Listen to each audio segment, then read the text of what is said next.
Welcome to Zwida Media. If you're new to this channel, please subscribe. Don't forget to like, comment and share. Here's a new video for today. Enjoy.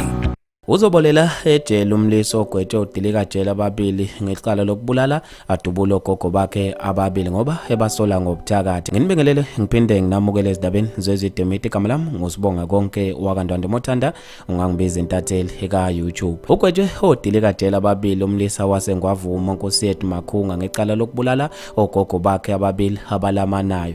Lo mlisa ekhuluma nabazindaba uthi wahamba wayenyangeni maqede yamfika yamtshela ukuthi uthakatha ogogo bakhe njalo ntambama uma elala kunembuzi efikayo uthi wabe sethatha isibindi wayophuza utshwala maqede wabuye ekhaya nangampela yabe sifika lembuzi owayitshelwa inyanga wabe esedinwa wathatha isibhamu maqede wayodubula ogogo bakhe ababili. Kubuya ukuthi ke inkantolo ibesimgexabeza ngodilika jele. Abantu basijabulele kakhulu isigwebo senkantolo babe nokuphawula kwahlukahlukene khona lapha ezinkundleni zokuxhumana. uMC Tshati Sibatshaza sakaNongoma uthe useyobolele ejele yena ogogo bakhe bakubandayo ngapha lo mphundla wesangoma usela usaqhubeka nokuxova imizi yabantu. Mina ngiyenyanya kabi lento yokubhula ngoba zinamanga lezi zinto.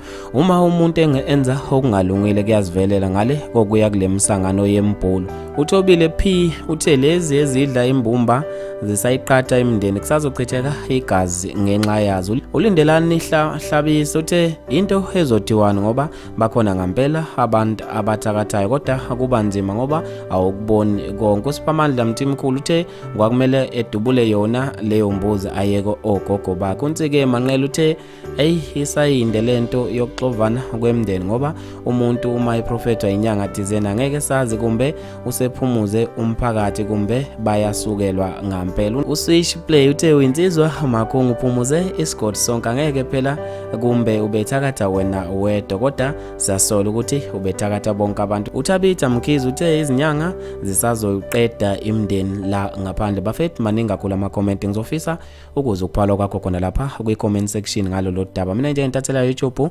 sengiphuma kanje ngithi ungibambe evidweni elandelayo.